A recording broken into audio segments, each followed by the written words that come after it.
Hello friends, আমি অমৃতা। আমার নতুন একটা ব্লগে তোমাদের সবাইকে স্বাগতম। আমি পরশুদিন দুপুরবেলা বানিয়ে নিয়েছিলাম কাতলা মাছের কালিয়া। ভাবলাম তোমাদের সবার সাথে শেয়ার করি। কাতলা মাছগুলো সেই মতোই নুন হলুদ মাখিয়ে তেলে একটু ভেজে রেখেছিলাম।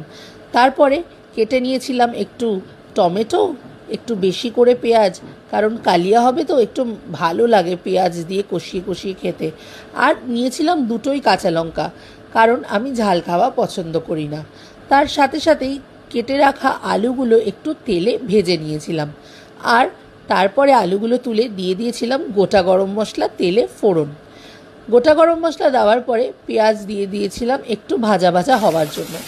পেঁয়াজগুলো যখন এরকম পিঙ্কিশ কালারের হয়ে যাবে তখন দিয়ে দিয়েছিলাম একটু জিঞ্জার গার্লিক পেস্ট। তাহলে কি কালিয়াটা একদম রকমারি হয় আর কি, বেশ ভালো। আঁচটা আস্তে করে তুমি তেলের মধ্যে জিঞ্জার গার্লিক পেস্ট দিয়ে ভালো করে এরকম সাঁতলে নেবে। যখন এরকম ব্রাউনিশ পিঙ্কিশ কালারটা মিশে যাবে তার ওপরেই আমি দিয়ে দিয়েছিলাম কেটে রাখা টমেটোগুলো। এই টাইমে টমেটোটা দিলে বেশ ভালো সেদ্ধ হয়। আর ঠিক যখন টমেটো আর আদা রসুনের কাঁচা গন্ধটা চলে যায় তখন দিয়ে দিয়েছিলাম কেটে রাখা চিড়ে রাখা ওই দুটো কাঁচা লঙ্কা। আর একটা মিশ্রণ বানিয়ে নিয়েছিলাম হলুদ, নুন, শুকনো লঙ্কা, জিরে গুঁড়ো, ধনে গুঁড়ো আর আমার বাড়িতে করা মশলাটা। ওই যে মশলাটা বানিয়ে ওই মিশ্রণটাকে দিয়ে দিয়েছিলাম ভাজা ভাজা টমেটো আর ভাজা ভাজা পেঁয়াজের মিশ্রণটার মধ্যে, কারণ মশলাটাকে তো ভালো করে গামাখা করে কষাতে হবে। ঠিক সেই সময় যখন তেলটা একটু ছাড়বে দিয়ে দিয়েছিলাম ভেজে রাখা আলুগুলো, কারণ আলুগুলো তো সিদ্ধ হতে লাগতো। বাস আলুগুলো আর মশলাটা যখন ভালো করে কষে গেছে দিয়ে দিয়েছিলাম একটু উষ্ণ গরম জল, কারণ গরম জল দিলে স্বাদটা বেশ ভালো হয় ঝোলের।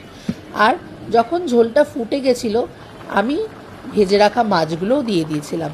ভেজে রাখা মাছগুলো দেওয়ার পরে ঠিক 4 থেকে 5 মিনিট ভালো করে মাছটাকে ফুটতে হবে। আর নাবানোর ঠিক আগে ঘি আর গরম মশলা দিয়ে নাবিয়েছিলাম। এই যে দেখতেই পাচ্ছ মাছের ঝোল আমার ফুটফুটন্ত রেডি। আর ঢেলে দিলাম তারপর মাছের ঝোলটা ওই ঘি গরম মশলার বাটিতে। দেখতেই পাচ্ছ একটু ঝোল ঝোল পাতলা হয়েছিল, কিন্তু খেতে দারুণ হয়েছিল। বাবা বলল হোটেল ফেল। দেখা হচ্ছে পরের একটা ব্লগে। আপনারা সুস্থ থাকবেন, ভালো থাকবেন।